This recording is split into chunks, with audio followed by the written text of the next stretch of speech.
a week into fall camp, Coach. How are you feeling about the install and execution of your offense as a whole? It's really picked up, I would say, probably the last 4 to 5 practices. With so many players that weren't here during the spring, being playing catch up, credit to those players they have been pouring in, asking questions, doing extra film, and we are starting to see some real progress, and we have a lot of competition going on right now. Some of those guys who weren't around in the spring, or your offensive line, where you're missing like half. How good is it to have the guys that you figured you'd have on the offensive line and be able to shuffle some guys in and out? Yeah, it's been much needed. Those guys have come in and injected some new life. And those guys in the spring, credit to them, they grinded through the spring, but now, we can take the appropriate amount of reps in practice, so guys are fresher, and the communication has greatly improved from that group. You can really see them start to gel, and I think we got more than 5 that can play. I think there's a lot of guys that do a lot of good things, so we have some pretty good depth too. Quarterback, is it alarming or encouraging that Steele has thrust himself into that mix? I think encouraging, and you can never really have enough. Any position, certainly that position, of guys that you feel like you can count on. But it's been awesome to see. I think all 3 have really elevated their play, from the spring. So that's been great to see. What do you need to see out of those 3 for there to be some sense of separation later on in camp, so that there's a guy? Yeah, I think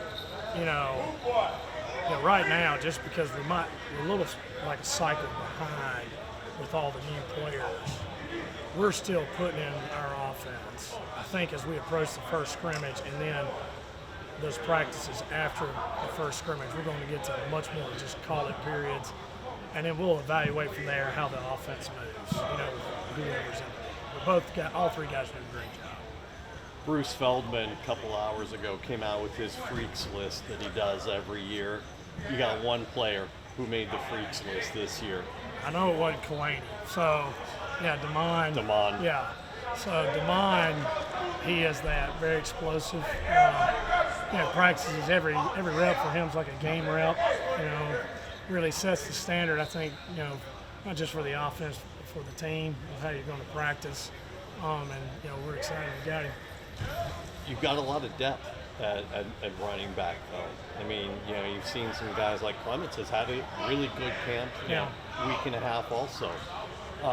What does that mean for the running back position to have that kind of depth? It's always a good problem to have. It's going to be a long season, and that does allow us to do some things, maybe some different personnel groupings, and really keep guys a little bit fresher as the season goes on. But it's a good problem to have. What have you seen out of Clements so far with this team? I think he has exceeded our expectations. Just a downhill physical runner. He's been doing a great job. But Ty's also same mold. Like you were saying, lots of guys. So just a lot of guys now are just picking up the offense and just using their skill sets. It's been great to see. This program in past years has had, I guess, what you would call a one receiver and then other good receivers behind him. You had A.T. Perry, you had Donovan Green. This year, even in talking to some of the guys, they're not looking at it as we've got that one guy and then the rest of the receiver room.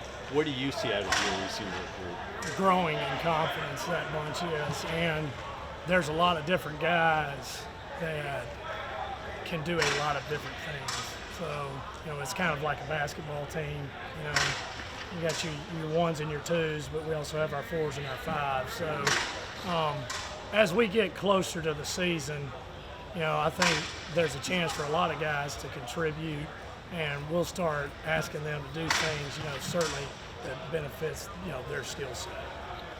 You also got some depth at the tight end room, which, again, this program has had 1 to 2 good tight ends every year, but you got a handful of good tight ends in there right now. How pleased are you with the tight end room and how they look?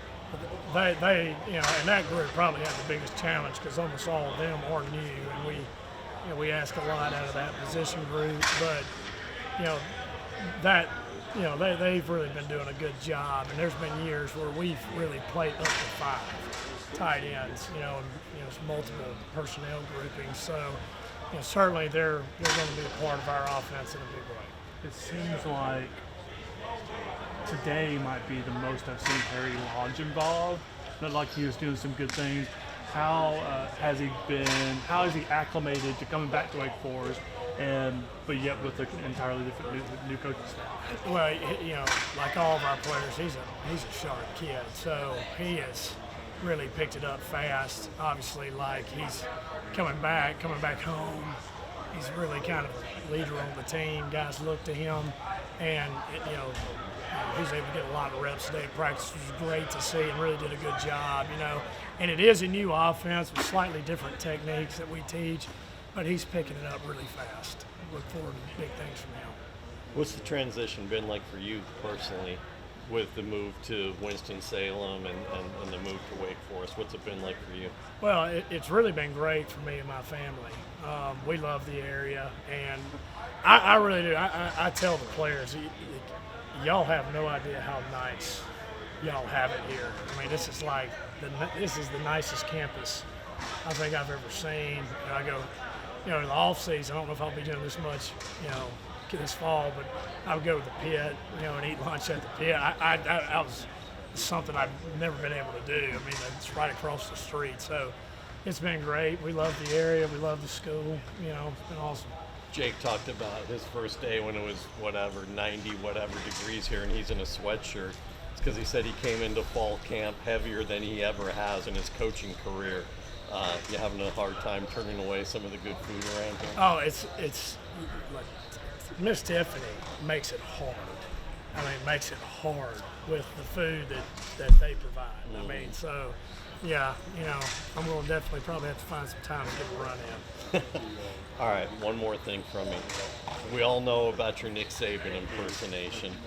Who else can you impersonate? Have you learned to impersonate Jake Dickert yet? Does he have any traits that you can impersonate? No, he really doesn't. I've lost. I got to find it. I've lost the ability to impersonate. It was a lot easier to impersonate when Coach Saban was in my ear every day. So now I'm gonna have to do some digging on that to be able to do that again. See if you can work up a Jake Dickert impersonation. That's right. What's your biggest, concern about the offense with about 3 or 4 weeks before the first game? Well, there's really no just pressing concerns, but we've done a really good job. I think we've had some good weather, but I think we did get acclimated to the heat after the first practice. We have put a lot of good days, stacking days together. We're moving in the right direction, but we've got to continue to do that. And I think with the players that we have on this team, we will. They are, like I said, they have been bought in and been working extremely hard. So no concerns, I think, like what you're asking about, but we've got to continue to. What has you most excited? What has maybe worked better, or what position group has exceeded your expectations? I've really been pleased with the improvement that we've seen so far in the passing game.